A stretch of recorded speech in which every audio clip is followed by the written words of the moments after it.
This is Mario Andretti, and you're listening to Fascination Street podcast.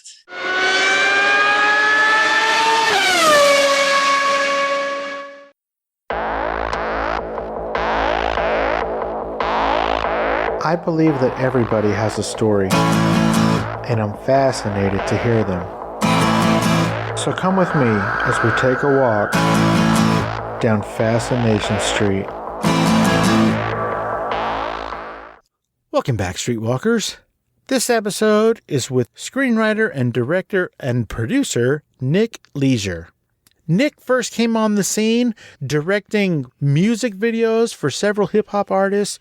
He transitioned into filmmaking. He had a great film in 2019 based on a true story called Clear Shot. And recently in theaters nationwide, he had a film called Last the Night starring Brian Austin Green and Glenn Plummer. In this episode, we talk about growing up in Sacramento, getting into some trouble, turning his life around, and becoming a director in Hollywood. Of course, we talk about his new film, Last the Night, and we talk about his recent film, Clear Shot, which was based on a true story that he was kind of there for in real life. So that's a really cool story. Of course, I pitch him a movie idea based on a previous guest because I'm crazy like that. And this is my conversation with producer, screenwriter, and director Nick Leisure. Yeah, talk to me, yeah.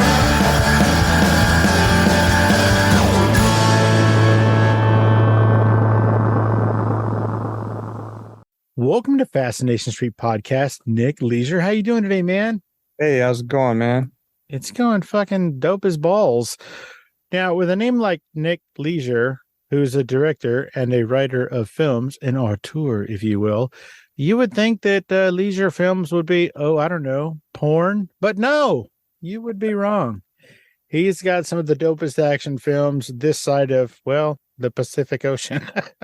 Nick, what we're going to do is we're going to get to know you, man. We're going to talk about everything from where you grew up and born and raised and all that stuff to what you had for breakfast tomorrow. Are you in?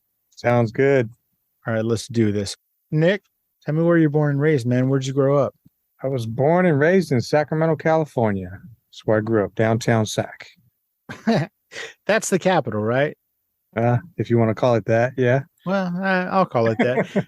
So for a while there, you had, some big crazy Austrian dude living down there in a big house. What was it like living in Sacramento with the fucking Terminator as the governor? I'd grown up in Sacramento. I grew up about 4 blocks from the state capitol. So as a child, state capitol was kind of one of my playgrounds that I ran around with my friends. Got in trouble quite a bit, skateboarding inside the capitol, things like that. That's what I'm talking about. I don't know. We just never really, I guess when you grow up somewhere like that, you don't really pay attention to the politics side of it as much. Everybody's a state worker out here. So it is what it is. You said out here. Are you still in Sacramento? I'm in Sacramento until the end of the year. Actually, I'm moving back down to SoCal. So you said SoCal. That means Sacramento is in NoCal? Pretty close. Yeah. NorCal. Why are you moving? Because you're a big filmmaker now? Nah, I've lived in LA area 3 different times in my career. It's expensive as shit, right? That's why I keep moving back. Sacramento's not trailing far behind now, though. But really? It is trailing far behind as far as things to do in Sacramento. So, and I'm finding myself just more and more in meetings in Los Angeles, like throughout the month, every month. So instead of me going back and forth, I'd rather just come back here and visit family when I need to. Is it a long trip? I don't know how far that is. It's about 5.5, 6 hours in the car, an hour on the flight. So it's not too bad. So you're born and raised in Sacramento. Mm-hmm. What did your parents do? So I grew up with my grandparents. My mother and father split up when I was like a year old. So my grandparents were kind of, the ones that raised me. Which side? My mother's side. So I grew up downtown Sacramento with them. They had 9 kids. So who had 9 kids? My grandparents. So my mother was one of 9 children. And so we had a pretty big family. So as that kid, I just grew up with the grandparents down there. Grandparents were kind of like the family babysitter, I guess you would say. So They raised a lot of like me and my cousins and stuff like that. So okay, so what did you want to be when you grew up? When you were a little kid running around skateboarding at the Capitol, getting in trouble. What were the plans? What did you want to be when you grew up? And you can't say professional skateboarder. Never wanted to grow up. I don't know. So naturally, you got into the Hollywood storytelling business. Well, when I was young, I had a mentor who was a police officer. So as a child, I kind of wanted to be a cop. And then as I became a teenager and got into a bunch of trouble, wasn't very fond of cops. You saw that movie Colors and you were like, no, I'm good. Yeah, I was like, nah, I don't want to be a cop anymore. Like, so I just couldn't really figure it out. I grew up heavy in martial arts and boxing as well. And so how did that happen? How did you, did your grandparents point you toward martial arts, or? My biological mother did, because I was getting in so much trouble. She thought that martial arts was going to help me stay out of trouble. Oh, because of the discipline? Yeah, because of the discipline. But, I ended up just fighting more and getting into it. Yeah. The other side of that martial arts coin, Mom, is that now I can beat everybody's ass. Yeah. It was the one thing. I was pretty good at most sports, but it was the one thing that I always stuck to was the martial arts from about 9-10 years old up into my early 20s. And then, I was heavy into boxing and stuff at the same time. So I stuck to that. And that's kind of what kept me alive on the streets too. My grandparents passed away when I was 16. So I was on my own at 16. Really? Both of them? They passed? Was it a car accident? No, my grandmother had an aneurysm when I was 16. And then actually took care of my grandfather for a couple months, and then he had a heart attack and passed away. I think it was kind of a broken heart thing where he was starting to decline after that. He was already declining health-wise at that point, but after my grandmother passed away, he kind of lost it at that point where he just didn't have any will to really live anymore. I get it, but at the same time, I'm so sorry, man. That must have been really rough. Yeah, it was a tough time. It was a tough time in my life, but it made me grow up really fast. 16 years old and on my own and, figuring it out. So how did you not decide to go down the getting in trouble, like the criminal route? At 16, you've got this massive weight on your shoulders of now you're an adult. And also you just went through these two traumatic events. How come you didn't get into, I don't know. I interviewed a guy from the San Diego area. He robbed a fucking shitload of banks. So how come you didn't get into trouble like that? I absolutely did. If we're going to be honest here, I absolutely did. And it's funny now because I've got mentors from back then who were police officers, friends of my mother and stuff like that. They used to get me out of jail when I stole cars and, things like that. And I got into a lot of trouble. I had a cousin who was an older cousin, like one of my mom's cousins, who was heavily involved in Chinese mafia, San Francisco at the time. And he used to like watching me fight. So I ended up collecting money and things like that, things I had to do to survive. So not necessarily like underground fight club, but more like, hey, you owe this dude some money. Where's it at? Yeah, that type of thing. And I did do a little bit of underground fighting and stuff back then. Did you win? Never lost yet. I'm not trying to really brag, but I also did. I don't know. I feel like since you threw the yet on the end there, I think you are trying to brag. A lot of shit over the years, but it made me who I am now as a person. And, and when I was about 21 years old, my son was born. So I just had a son at 21. And well, first of all, let me congratulate you on waiting so long. I know you laugh, but I'm from San Antonio and we all have kids in high school or younger. Like my kid was born when I was 18. So well done for waiting, dude. Yeah, well, my biological father, he had me and my mom. I think my mom was 16 going on 17 and he was like 18 or 19 at the time. So yeah, I waited a little bit longer. But when my son was born, that's when I started to stop doing bad things. Rad. So at 21, you have a kid and you're like, you know what? I should probably stop fucking around and turn into a real adult.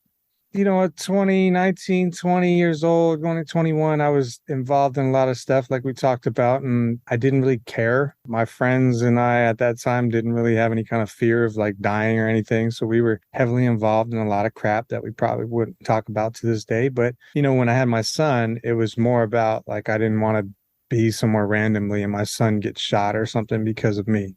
So I had to change my life around and start to focus on positive energy and things like that. So I went through a period in my 20s where I really just did like a 180 and just flipped around and tried to focus that energy on more positive stuff and what I wanted to do and how to build, myself and my career and things like that for my son. And then I had a daughter a couple years later. So, it just kind of snowballed from there, and I never looked back after that.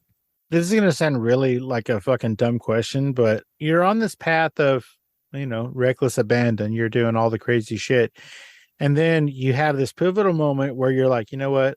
Not only do I need to be there for my kids, but I need to make sure I don't put them in harm's way. How hard was it to leave that, bad boy life behind, to just make that 180 switch? How hard was that? It was tough because I didn't really have a father at that time. I mean, my best friend's father was kind of my father figure, but he was working a lot, and he actually became more of like a father as I got older to me. And now he's considered my father. I call him my pops. But it was tough at that time, because obviously most of the money I made at that time wasn't legitimate. Right. And then I didn't have like parents, like my grandparents growing up, they were from China, they were Asian, Chinese. And so the dynamics of the household was different. I didn't have like grandparents that were out like playing ball with me and teaching me things like that. I mean, they provided a house, roof over my head and food and a place for me to sleep, but it wasn't that interactive. I don't know if but like some Asian families can be pretty harsh. They're not good at saying like, I love you and things like that. They don't show a lot of affection. It's more like, hey, very strict, get in the house before dark type of thing. And we don't really care what you do outside before that, as long as you're not getting in trouble, I guess. Right. From what I understand, Asian families are really focused on two things, and it's family and education, right? So their whole thing is do well. We laid the groundwork. We did all the hard things so that you probably shouldn't have to. I'm guessing that, you're like, hey, if they weren't the kind of grandparents that would be out there playing ball, they'd be like, hey, instead of playing basketball with you, how about we could play two things? We can either play math homework or we can play make your bed and clean your room. Yeah, pretty much. So how did you get into, I don't know, for lack of a better term, the film business? I have a hunch that it was through music videos and that type of thing. Tell me if I'm wrong. So when I was a teenager, when I was still in high school as a teenager, I was competing in a lot of martial arts tournaments. And I had a guy approach me from Hollywood, asked me if I wanted to be a stunt coordinator for some films. And you were in high school? I was in high school. And so you're in high school and some fool from Hollywood says, hey, man, do you want to? Yeah. That's weird. Do you think that's weird? I think that's weird. Yeah, it was. I mean, he was watching. I mean, no offense, but isn't there like adults who might be better at that? Like, why did they come to you? I don't know. Maybe it's because it was a big tournament. It was competing. Oh, it was all Valley and you were whipping that one dude's ass. What's his name? Ralph Macchio? Kind of like more realistic than the Karate Kid shit. Now, you can't talk shit about the Karate Kid because you work with Marty Cove. So y'all are tight. We haven't worked. Yeah, we're supposed to.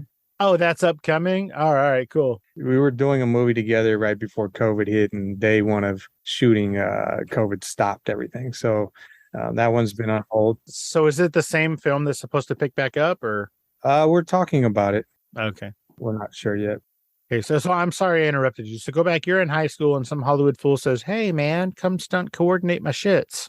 Yeah, and I was excited about it because, I'm this young teenage kid, and I was like, hey, somebody in Hollywood wants me to come be in a movie, or something like that, So I was pretty excited about it. And then parents were like, nah, you can't leave town. They're like, nah, bro, you got fucking math homework. You ain't going nowhere. Exactly. Focus on school and stuff. So I just kind of had that in my mind. And then, I got in so much trouble in high school that I ended up getting kicked out of 2 high schools. And then I graduated by taking the proficiency exam when I was 16 and went. Do we call that a GED? Yeah, basically. Yeah. But right here with you, buddy. I guess it's before you turn 18. You can't take the GED until you're 18, right? So it was like proficiency exam. And they quote unquote said it was even for kids who thought they were too smart for high school and wanted to go to college. Oh, so you just tested out of high school. That's what it was. Yes, I just tested, and then I took the proficiency exam and I passed, and then I signed up for 2 different colleges, community colleges in Sacramento. And so I took some classes over there and went and got an actual job working at Subway sandwiches, mayonnaise, mustard, lettuce, all that type of shit. So that was before they were toasting them too, right? Yeah. So I took a job there, and then I ended up meeting one of my mentors. He used to come into that subway all the time. He was a music producer.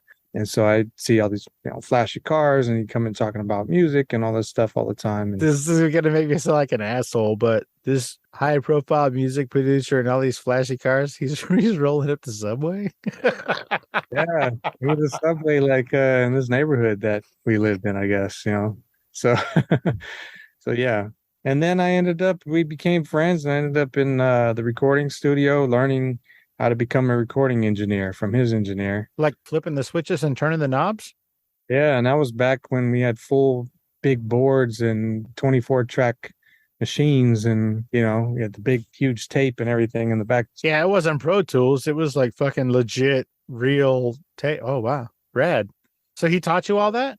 So I was hanging out in the studio so much that I ended up learning from his sound engineer how to record, and hung out in the studio for a few years and worked on stuff. And he was a producer for like SWV and Mariah Carey and Eric Benet and a bunch of different people back then. And so kind of opened up my eyes to like, hey, I could do something in entertainment, but I wanted to get into film business. I wanted to get into acting.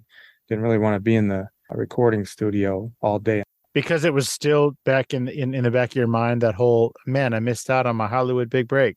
I just kind of felt like it wasn't my thing either. Like I love music and I love being there. I just hated waiting on artists all night long, So it was like, you get certain artists that would fly into town and ready to record, and it's 10 in the morning, and then they'd want to hang out and smoke and drink and all that stuff until, they're ready to record at 7, 8 p.m. And then you're there till 6 in the morning. And, Jesus.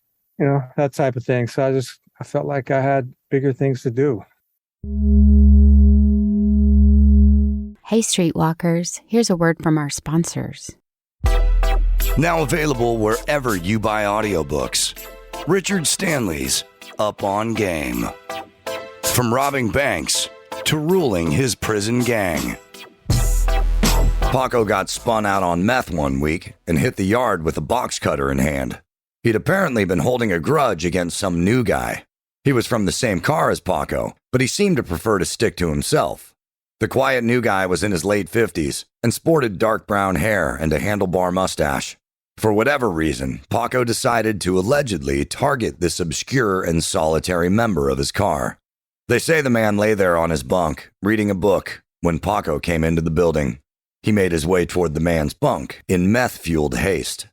With his box cutter gripped in his right hand and meth making most of his decisions, at that point, Paco lunged into the man's bunk and began slicing away. And slicing and slicing. Defensive wounds were dug into his forearms, and foot-long gashes were added to the quiet man's ribcage before Paco jumped off. Paco had sliced himself on his own left forearm during all the mayhem of his surprise visit with Mr. Obscure. Paco proceeded to haul ass out of there and headed back to his building. Delve into the true life story of Richard Stanley. Up on Game, from robbing banks to stacking Bitcoin. And the sequel, Up on Game, When I Ruled the World. Now available wherever you get audiobooks.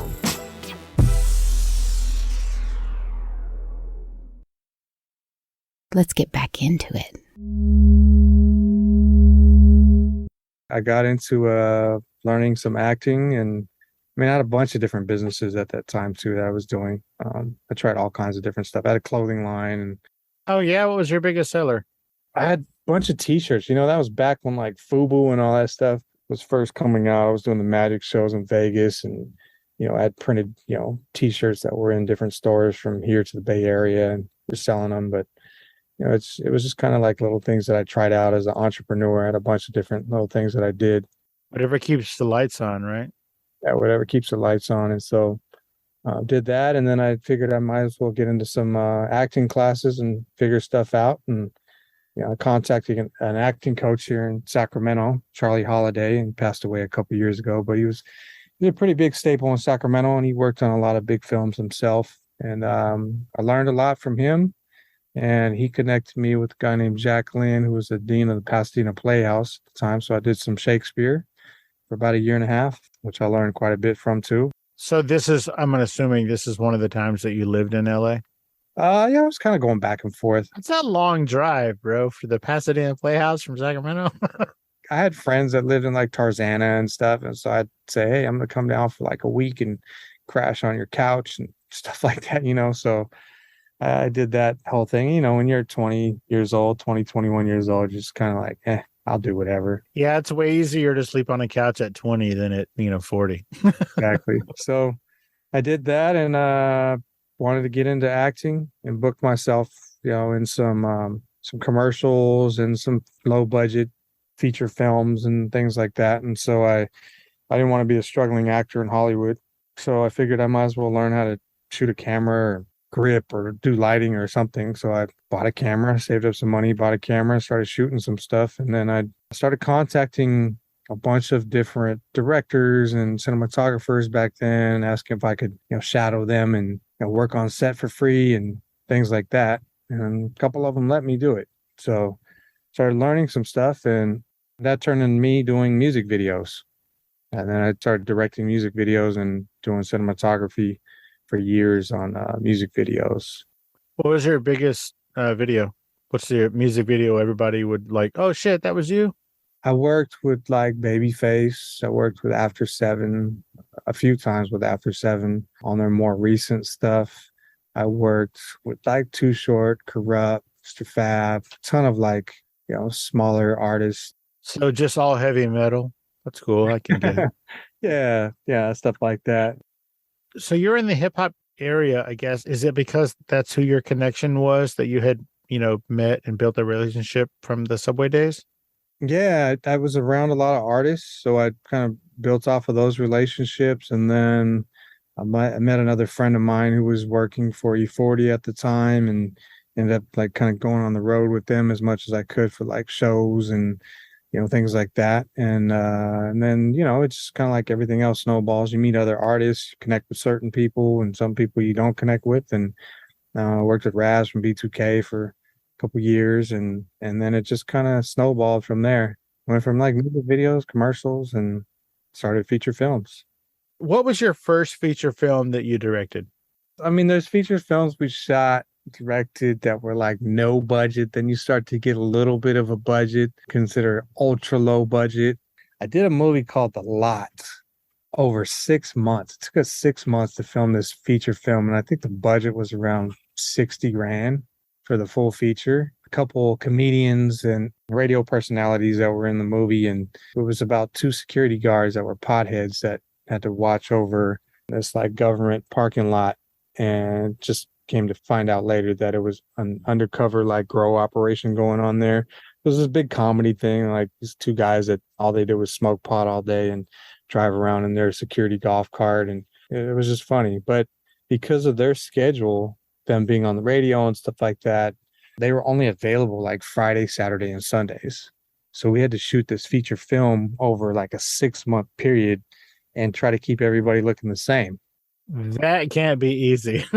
Oh, man. It was a rough one for sure. It taught me a lot of patience. So I'm assuming you didn't write that? No, it was a idea that came about between me and another friend that was a writer at the time, and then she wrote it, and then I ended up directing it.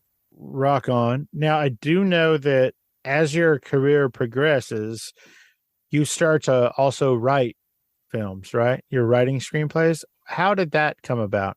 You start developing relationships with writers and different people. And once you start making movies, writers start coming along and saying, hey, I got a script and take a look at this, take a look at that. And you start reading, like a lot of it is kind of junk. So it's like, oh, that reminds me, I'm just kidding. Go ahead. So, and then some of it is great too, so it's just, I started looking at things and going, hey, I need to learn how to write stuff myself. And then also I'm imagining some of it is probably awesome, but would be really expensive, right? Like some shit's probably pretty cool, but there's no way in hell that anybody's ever going to get it made. Yeah, some of it is really big budget stuff. And then, everybody that writes says they got the next biggest movie. Of course. Yeah, sure. But I try to take a look at some things. It's kind of the thing where you read a script, and if you can get through the first 10 pages and it's still good, then you probably continue reading it, right? But if you can't, it's kind of, You're all, it's a good thing I got a house with a fireplace. What was the first screenplay that you wrote? What's the first film you wrote? Ooh, man. One of those game shows for $100,000. What was the first screen? It's a lot less than that, my dude. I wrote one called Mahjong years ago that never got fully made. It was a Chinese mafia movie that I was doing about Raymond Shrimp Boy Chow. Is that a real person? He was actually the real Asian Chinese mafia leader in San Francisco. Is this somebody you knew? Yeah, I knew him pretty well. So is that why it didn't get made? It's because you got a knock on your door and they were like, no. No, actually, I shot the trailer for it. And then I spoke to him about the shooting schedule. He was going to be in the movie about himself? Yeah, he was going to play himself in the movie, which is kind of crazy. Whoa. And then about 2 days later, he got picked up by the FBI. He got taken down with the whole Leland Yee thing, like when Senator Leland Yee was dealing arms and stuff, and he got busted. And it was a pretty big story, worldwide. I would imagine, yeah. So that happened, and that just kind of went on hold. So is he in?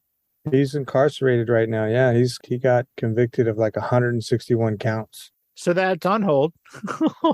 Wow. So that movie's on hold right now. I'm trying to figure out some other stuff. I may just do a different interpretation of. Okay, so with something like that, if you decided to go a different direction, when he gets out, are you looking over your shoulder?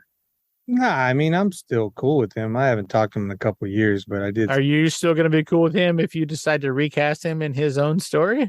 I don't know. It may not even be his own story at that point. Oh, okay. If I was Gotcha. to do that story, I did speak to his girlfriend not too long ago about it, and I think they're trying to appeal what happened. But I mean, even I don't know what's going to. I mean, I wish him the best, but at the same time, when you got 161 counts, even if you appeal and you get half of them off, I don't know. I mean, it's not like he's 20 years old, so Right. So I don't know what's going to happen with it, but I do know that I'm going to end up doing more stories similar to it. Okay, so we're going to skip ahead a few years. I think you wrote this film and also directed it in 2019. It was called Clear Shot. Yeah. Did you write it as well? Yes, I wrote it, and then I had another writing partner of mine just kind of come in and polish it. If I understand correctly, that is based on a true story that for some reason you have firsthand knowledge of. Tell us what that is about, and then how are you involved? In Sacramento in 1991, there was a store called The Good Guys. It was kind of like the Best Buy of that time. It was a chain store, and it was the biggest hostage situation in U.S. history. Hostage? Mm-hmm. Hostage Okay. situation.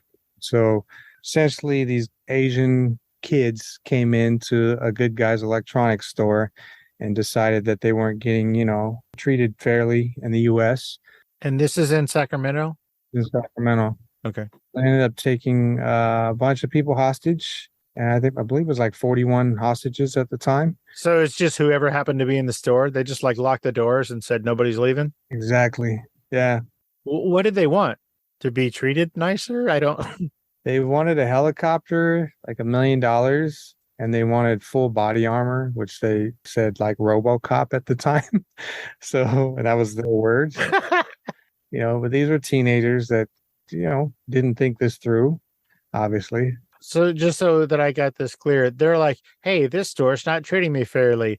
I want the federal government to give me $1 million and a plane out of here. Yeah, and I don't think it was just the store. I think it was, just people in general weren't treating them fairly, and whether it was a store, whether it was school, whether it was whatever it was, it wasn't. It was the whole American experience. Yeah, okay. American experience. And so they decided to go in and take people hostage, and I don't think they really thought it all the way out. So, it ended in like a really long standoff. I think it was about 8 to 9 hours. And then they started shooting people.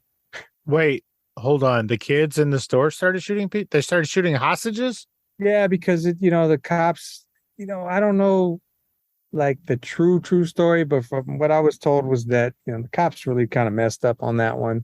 What? No way, our cops? First time Sac PD really had to deal with something like that, and the sheriff's department. And so they didn't make some right moves and tried to take out one of the shooters with the sniper, and There's a Chinese takeout joke in there that I'm not. There's no. I can't. Come on, man.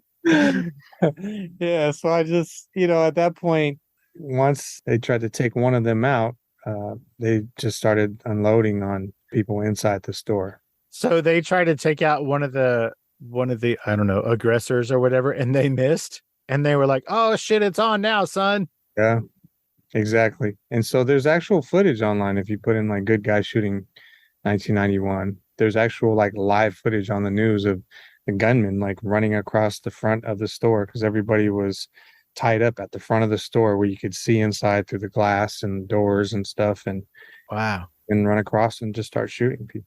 Holy shit. It was the largest hostage situation in history.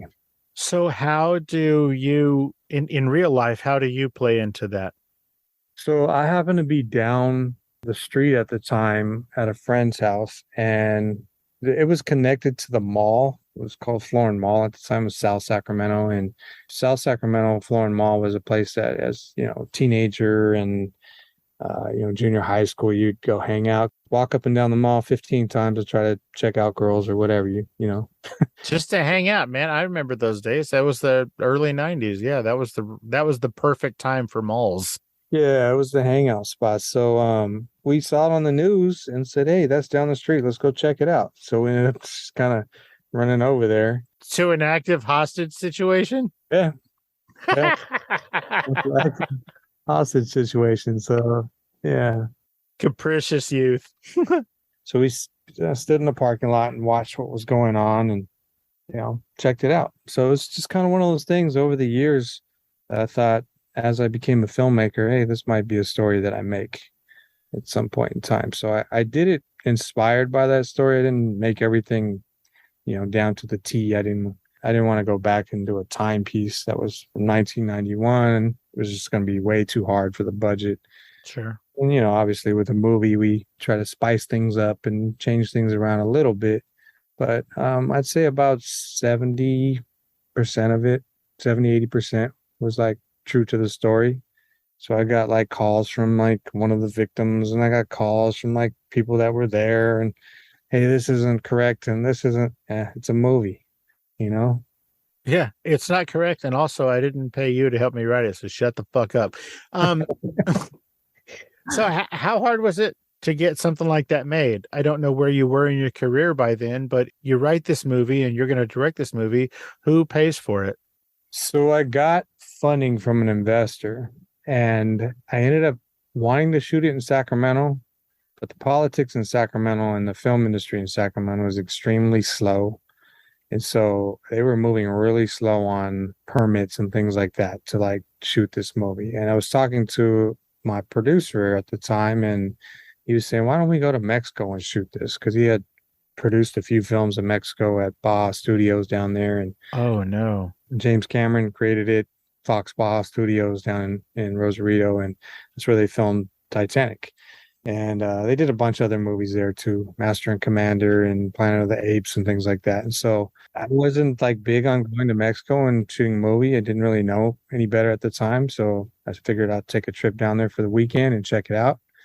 And that's what I did. And I was pretty impressed with the studio. So we said, hey, we're going to recreate Sacramento in Mexico. So we shot the whole thing in Mexico, and we had a bunch of different speed bumps there too. Is this the shoot where all your shit got stolen? Yeah. Yeah. So it's like I was on set on the studio. We're waiting for this whole, electronics store to show up in semi trucks, like everything from washers and dryers to TVs and things like that we need to fill this store that our art department was creating. Oh, wait. Is it the one where you had like fucking iPhone cords and shit or whatever, like with your brand on it? Yeah. Yeah. Yeah, you've been doing your research, huh? A little bit. Yeah, so our somehow between Mexico City and Rosarito, the truck got jacked from somebody, and we didn't have a bunch of stuff, so it got postponed for about 2.5, 3 weeks. So they stole all the stuff that was just gonna fill the store. It's not like they stole your equipment; they just stole your props. Yeah, they stole the whole truck. So there's a whole bunch of fools running around with like some janky off-brand Electronic stuff? Yeah, electronics and washers and dryers and all that type of stuff. So That's hilarious. I guess everything sells in Mexico, right? So yeah, they stole it. So we had a few different things that happened there where we had to work through it, and then we had to cut down our shooting schedule to a lot less days. And Mario Van Peebles was our lead in that one. So Get the F out of here. yeah. Sonny Spoon, Mario Van Peebles? Yeah. Whoa. All right. And Mario had a schedule we had to stick to as well. So we did the best that we could. But we made a feature film. We finished it and took it to distribution worldwide and just kept moving from there. How did it do worldwide? It did good. It did good. We actually sold to quite a few territories around the world. And then North America, obviously, we sold first. And then we sold to a ton of other territories around the world. And it did pretty good. So this is I guess you're selling it in 2018 probably because it came out in 2019, right? So in this day and age, are you selling to like Amazon and Netflix, or are you selling to like, I don't know, some distribution company that I can't name? So we sell to a distribution company for like North America, and then we sell to the foreign market. But the distribution company in North America takes care of the Amazons and the Tunes and Apple TV and all that type of stuff, and they go out to Google Play and all the different platforms. You usually start with the paid platforms first, and so it's kind of like how when I release my shit, I release it to my host, and then they disseminate it to everybody else. Mm-hmm. Okay, what's One and the Same about? One and the Same was actually a movie that was brought to me. I produced that movie. I didn't direct it, but I produced that one for another friend of mine from Sacramento that I had worked with in the past on some short films, directed some of his stuff, and then he wanted to direct his own feature film.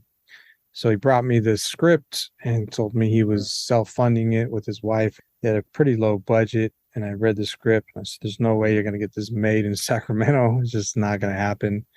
And so I took him down to Mexico as well, and we shot that. Okay, so producers do different things. Some producers are money producers. Some producers are line producers. Some producers are just sort of scheduling out what goes on and how it gets done producers. So he came to you not for money, but because he wanted just your expertise in the film business? He wanted me to produce it with him because he never directed a feature before. So pretty much I came in and did everything for him, from budget to putting the crew together, to helping him cast everybody, to all the way to setting him up with sales and distribution at the end. So kind of did it all for him. And I don't think he'll ever make a movie again, but we'll see. Because it was so hard? Yeah, it was a little rough on him, And I said, well, it's the business of movie making, right? It's not easy. At least he got to do his thing, I'm sure that was probably his dream, and you helped him with that, and that's super fucking rad. Hey, Streetwalkers, here's a word from our sponsors. All right, let's wrap it up. Get your essays in my Dropbox tomorrow by 5 p.m. You good for tomorrow night? Yeah. You gonna bring the paintball guns? I'll get them. I'll be there around 6. What about Mr. Dunbar? He's always like, Sadie, please, we want to hear what you have to say. You're inappropriate. He's creepy. His wife left him. He's going through a divorce. I guess he's got rage issues. Are you serious? The dude's a psycho. Mystery solved. What the? So quiet. Spooky quiet. Have you guys been here when it's empty? I don't think anyone is here. Need a refill? No. I wouldn't run if I were you. I've already seen your faces. Plus, I know you guys. I'm pretty sure I could give a pretty detailed description of who you are to the police. Do you have pellets for this? What? You guys don't want me to play? I was in your Zoom meeting. Let's do this. Dude, we're done playing!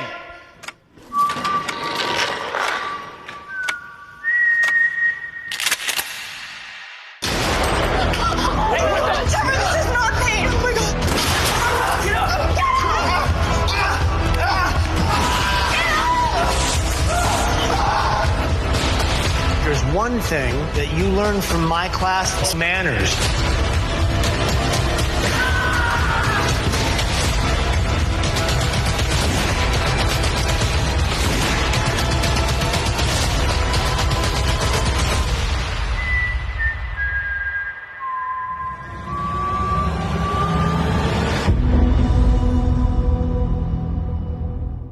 From Vertical Entertainment and Leisure Films Limited, Last the Night, available now. Check your preferred streaming platforms. Last the Night, directed by Nick Leisure. Let's get back into it. So let's talk about your newest film, man. It's called Last the Night. Did you write this? So I came up with the idea of Last Night while we were in the pandemic, and I happened to go meet up with a friend of mine for lunch. He was a principal at a local high school in Sacramento, and he was talking to me about a teacher that was kind of going through it at the time because of the pandemic and was stuck at home and distance teaching through Zoom and stuff like that. And the teacher was asking him if he could come to the school and use the facilities to like work out at the gym and things like that. And he said, I can't let you do that. It's against policy. You just can't have people come into school, shut down. I said, well, we always see these stories of kids coming in and like shooting up schools or people losing it. And we always look at teachers in a different realm of people we can look up to. And teachers are, they go through mental instabilities and issues as well. So I said, we've never really seen somebody as a teacher really lose it. So I said, maybe this could be something interesting to showcase how not just the pandemic, but people in general could just lose it without the right support. So back in the day, they called it going postal because postal workers would just lose their shit and start blasting on fools at work. And so your interpretation is, you know what? School is stressful, but adults have a lot more stress than kids and also the stress of school. So why not one of these dudes? It was a wild idea that just kind of came up and decided, hey, let's write a script on it. So wrote a script in a couple weeks, came up with the idea and called one of my writers in LA, and he loved it. And so let's bang this out. So in 2.5 weeks, we had a script. 2.5 weeks, you have a script, and then you move on to casting. Brian Austin Green plays the teacher who loses his shit. Yeah, we had Brian Austin Green and Glenn Plummer. Okay, I was going to say, tell me who else is in this film. Eve Morrow from The Oath, Glenn Plummer. I mean, Glenn Plummer's been an OG for a long time, for everything ever since Menace to Society. Oh, shit. He was in South Central. He was in, a ton of different stuff over the years. So, okay. Sons of Anarchy, like all kinds of different stuff. I worked with Glenn on like a couple different movies as well. He was in A Clear Shot as well with Mario Van Peebles, and he was in One and the Same too. A lot of filmmakers, they tend to work with some of the same people over and over again. Is this one of your boys, so to speak? Yeah, Glenn's became like the homie where like now I call him and say, hey man, I got a role for you. And he's just like, tell me where to be. And he doesn't even question anything. So we've worked together so well and supported each other in our careers now to the point where he's just like, hey, let's go. I think that's pretty important as far as, not growing up, but coming up together in an industry to have people you can count on both ways. He's counting on you too. He's counting on you and your professionalism, and you're counting on him and his. And I think that, part of coming up in any business, any industry is having people that you can rely on and they're your go-to people no matter what. So it's super rad. And I apologize for not knowing that he was in that. Sorry, Glenn. No problem. So anyway, go ahead. Why Brian Austin Green as the bad guy? Oh, sorry. Spoiler alert.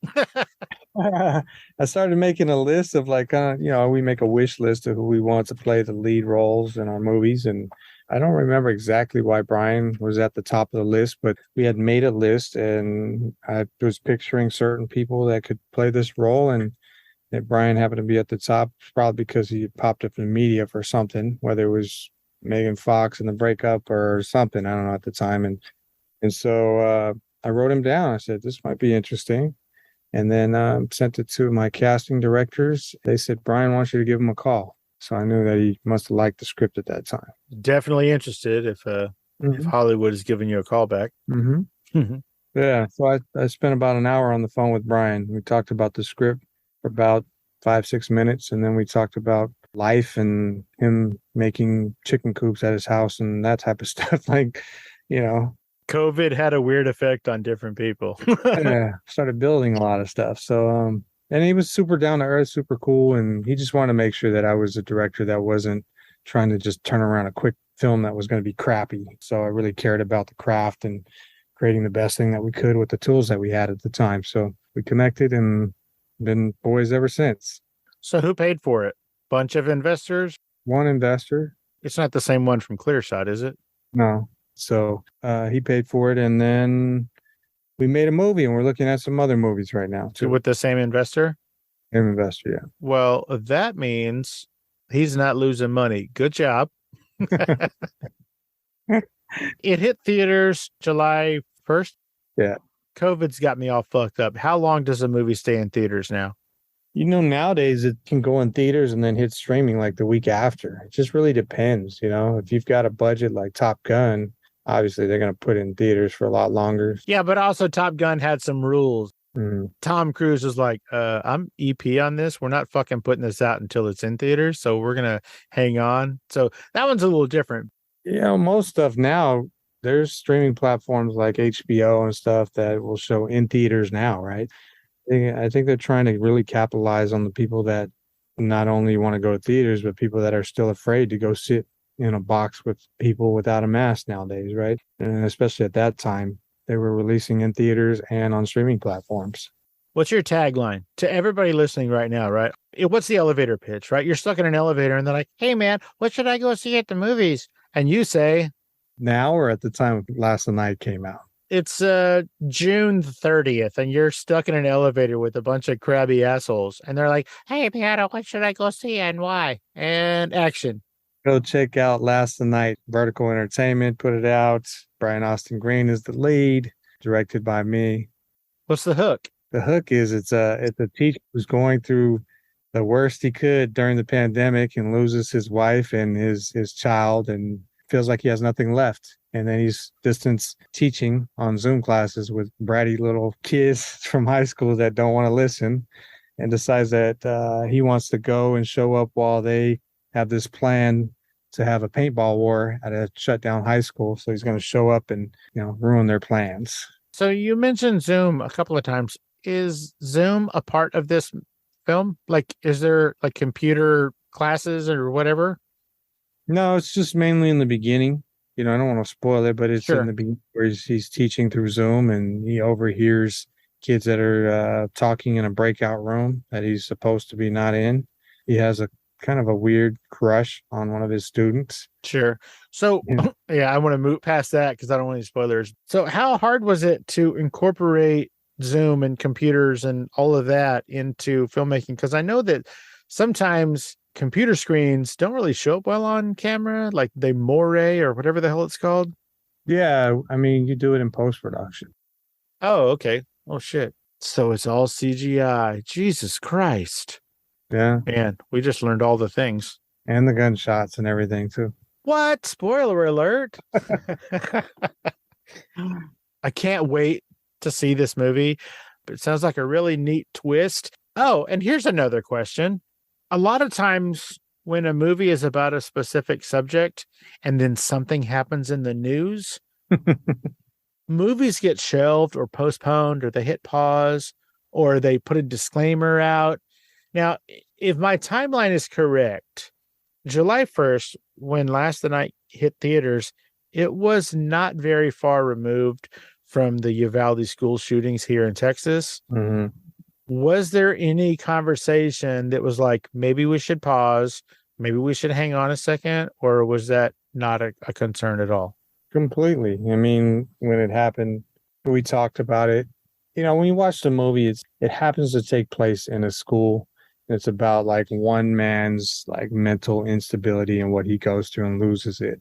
So it's not really about him going into an active school and shooting up students like that. So, I mean, I don't want to spoil it, but at the same time, we did think about that because we could see perception of what people were seeing and saying. And, you know, we get these questions all the time in the media. And, you know, when we make movies, Like almost every movie that is out there is emulating real life in some kind of way or inspired by it, right? So if we took out violence out of every movie, we wouldn't have Fast and the Furious, right? We wouldn't have any of these movies really. So, and I'm not trying to like downplay what happened in the school, because that's a terrible thing that happened. A lot of kids lost their lives and stuff. But I think that when you actually watch this movie, you're going to see that it's nothing to do with like what happened over there.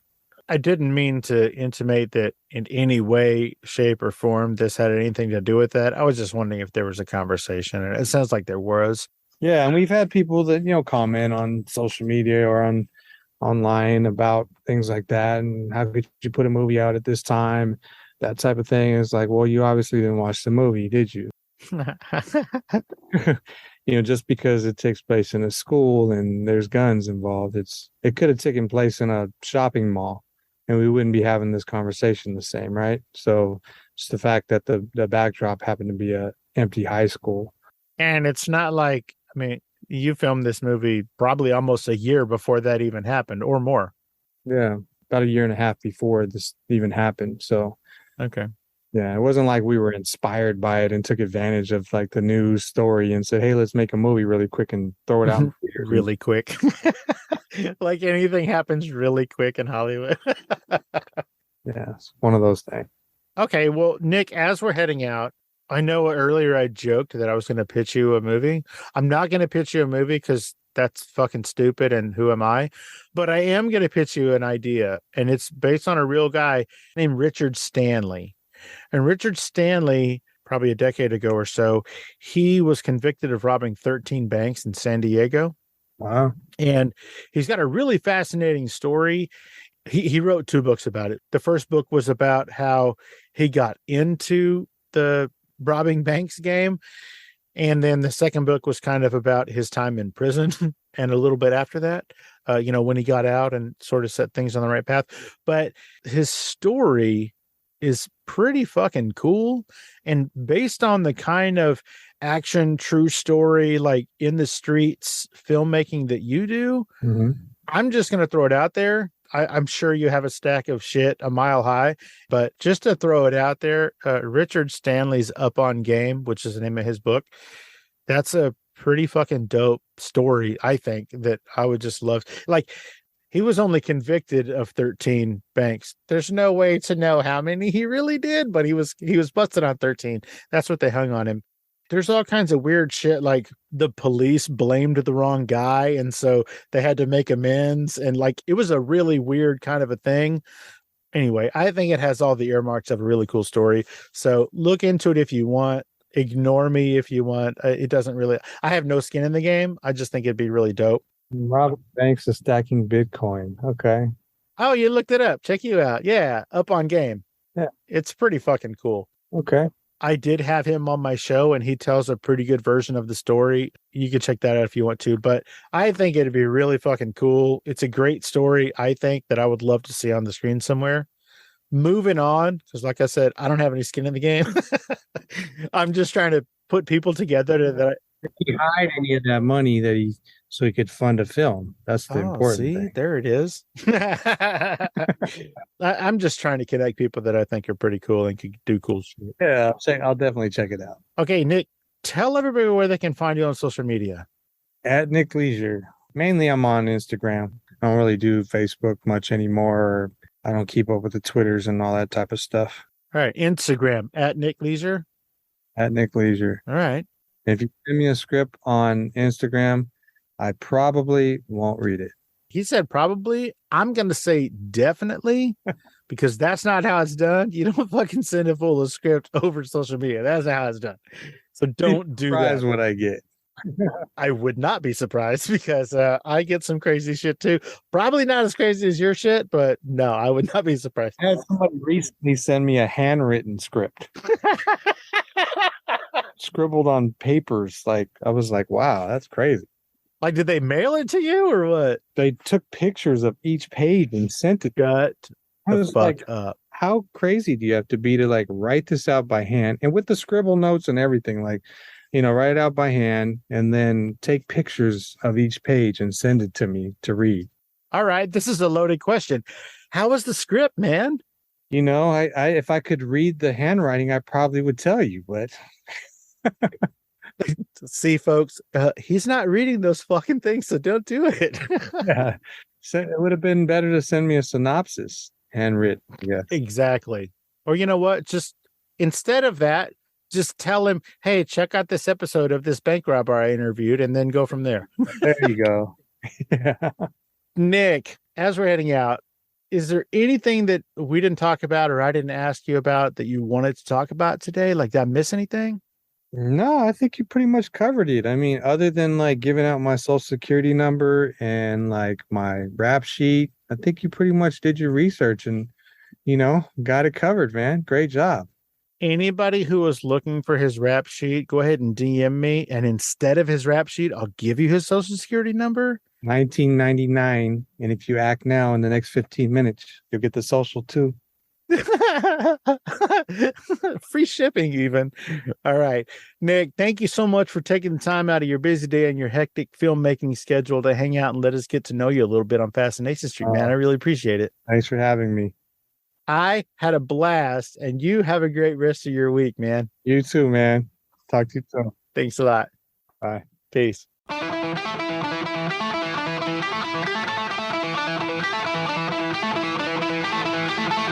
Opening music is the song Magnolia from the 2001 album Intransigence, used with permission from Douglas Miles Clark.